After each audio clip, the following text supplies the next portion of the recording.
সুরক্ষিত যৌন সম্পর্কের ক্ষেত্রে এটি গুরুত্বপূর্ণ জিনিস হচ্ছে কন্ডোম। হ্যাঁ, কন্ডোম খুবই পরিচিত একটি বিষয়। বিশেষ করে পুরুষদের জন্য ব্যবহৃত কন্ডোম খুবই সহজলভ্য এবং এটি যে কোনো দোকানেই, বিশেষ করে ওষুধের দোকানে সহজেই পাওয়া যায়। তবে মহিলাদের জন্য ব্যবহৃত যে কন্ডোম রয়েছে এটি কিন্তু অনেকেই জানেন না। আবার যারা জানেন তারা কিন্তু অনেকেই বলে থাকেন যে এটি দেখতে কেমন বা এটি কিভাবে ব্যবহার করে। হ্যাঁ, আজকে কথা বলবো মহিলাদের ব্যবহৃত কন্ডোম নিয়ে। আগে জানতে হবে যে আসলে কন্ডোমের ব্যবহারটা কি বা কেন এটি গুরুত্বপূর্ণ, বিশেষ করে মহিলাদের জন্য কেন বলা হচ্ছে।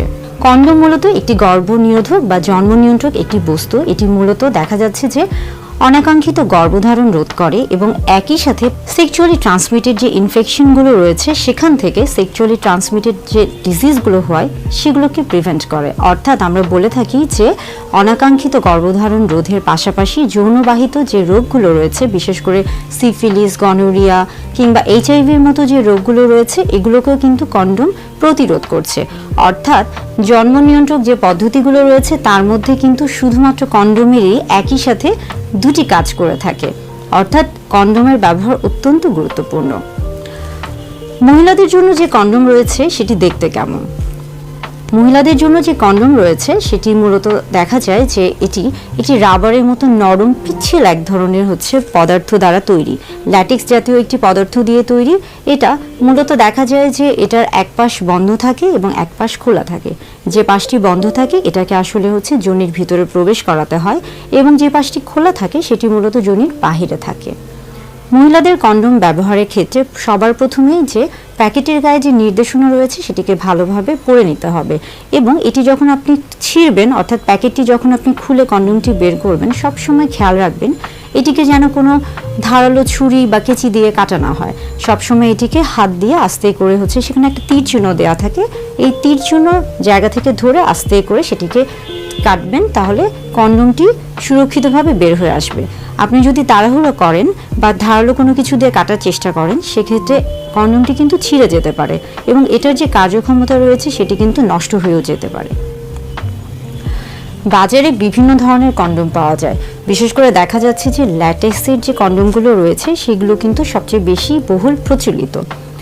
তবে ল্যাটেক্সের যে কন্ডোমগুলো রয়েছে এই ক্ষেত্রে কিন্তু অনেকের একটা অভ্যাস রয়ে থাকে যে কন্ডোম ব্যবহারের ক্ষেত্রে অনেকে মনে করেন যে আলাদা করে বেশ কিছু পিচ্ছিল পদার্থ, বিশেষ করে লুব্রিকেন্ট জাতীয় তেল বা জেলি বা এ ধরনের কোনো কিছু ব্যবহার করতে হবে।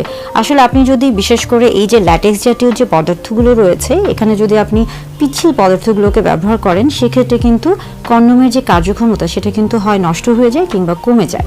যার কারণে কন্ডোম যদি ব্যবহার করে থাকেন সেক্ষেত্রে কিন্তু আলাদা কোনো লুব্রিকেন্ট ব্যবহার করার কোনো রকমের প্রয়োজন পড়ে না। অনেকের মাঝখানে একটা ধারণা থাকে যে কন্ডোম ব্যবহার করলে স্বাভাবিকভাবে তার যে যৌন তৃপ্তি বা সুখটা সে পেত সেটা হয়তো বা সম্পূর্ণভাবে পাবে না কিংবা সেটা কমে যাবে। এটা একটা ভুল ধারণা। আসলে আপনি যদি কন্ডোম ব্যবহার করে থাকেন সেই ক্ষেত্রে কিন্তু আপনি একদিকে যেমন অনাকাঙ্ক্ষিত গর্ভধারণ রোধ করছেন এবং পাশাপাশি কিন্তু আপনি যৌনবাহিত যে রোগগুলো রয়েছে সেগুলো থেকেও কিন্তু নিজেকে প্রতিরোধ করতে পারছেন, অর্থাৎ সুরক্ষিত রাখতে পারছেন। তাহলে সেই ক্ষেত্রে কিন্তু আপনি যখন আসলে সুরক্ষিত থাকছেন সেই ক্ষেত্রে কিন্তু আপনার যে যৌন সুখটা, এটা কিন্তু তৃপ্তিটা কিন্তু আপনি স্বাভাবিকভাবে আরও ভালো হওয়ার কথা, আনন্দটা আরও বেশি টেনশন ফ্রি বা ঝামেলামুক্ত হওয়ার কথা। কন্ডোমের ক্ষেত্রে দেখা যাচ্ছে যে যারা কন্ডোম ব্যবহারে, বিশেষ করে মহিলারা যারা নতুন করে কন্ডোম ব্যবহার করতে চান বা কন্ডোম ব্যবহার শুরু করেন, প্রথম দিকে হয়তো বা আপনাদের কাছে এটি একটু ঝামেলাকর মনে হতে পারে, কিন্তু আস্তে আস্তে আপনি যখন এটি চর্চা করবেন তখন কিন্তু এটা আপনার কাছে খুবই সহজ হয়ে যাবে। মহিলাদের কন্ডোমের ক্ষেত্রে দেখা যায় যে এই কন্ডোমটি সহবাসের পূর্বে ব্যবহার করতে হয়। তবে এটার একটা সবচেয়ে ভালো দিক এটা কিন্তু সহবাসের প্রায় 10 থেকে 12 ঘন্টা আগেও পরিধান করে রাখা যায়। তো এটা আসলে আপনার উপর নির্ভর করছে যে আপনি কন্ডোমটি কখন ব্যবহার করবেন, ঠিক সহবাসের আগ মুহূর্তে করবেন নাকি আপনি আগে থেকে একটা পূর্ব প্রস্তুতি নিয়ে থাকবেন, এটা সম্পূর্ণ আপনার উপর। কন্ডোম ব্যবহারের ক্ষেত্রে আরেকটি গুরুত্বপূর্ণ দিক কন্ডোমের ক্ষেত্রে কিন্তু শরীরের হরমোনের কোনো তারতম্য হয় না। অনেক সময় দেখা যাচ্ছে যে জন্ম নিয়ন্ত্রণের যে পদ্ধতিগুলো রয়েছে তার মধ্যে বিশেষ করে হরমোনের যে পিলগুলো বা বড়ি অনেকে খেয়ে থাকেন, সেই ক্ষেত্রে অনেকের শরীরে হরমোনের একটা তারতম্য দেখা যায়, কিন্তু কন্ডোমের ক্ষেত্রে কিন্তু এই ধরনের কোনো তারতম্য দেখা যায় না। সেই ক্ষেত্রে কিন্তু আপনি একদম ঝামেলামুক্ত, অর্থাৎ টেনশন ফ্রি ভাবে এটি ব্যবহার করতে পারেন। অনেকেই প্রশ্ন করে থাকেন যে আসলে যদি মহিলারা কন্ডোম ব্যবহার করে সেই ক্ষেত্রে কি পুরুষদেরও কন্ডোম ব্যবহার করতে হবে কিনা, বা দুজনই কি একসাথে কন্ডোম ব্যবহার করবেন? না, আসলে যদি নারী কন্ডোম ব্যবহার করে থাকেন সেক্ষেত্রে পুরুষদের ব্যবহার করতে হবে না, কিংবা পুরুষ যদি ব্যবহার করে থাকেন সেক্ষেত্রে নারীর ব্যবহার করার প্রয়োজন নেই। অর্থাৎ কন্ডোম যে কোনো একজন ব্যবহার করলেই এটা হচ্ছে কার্যকর।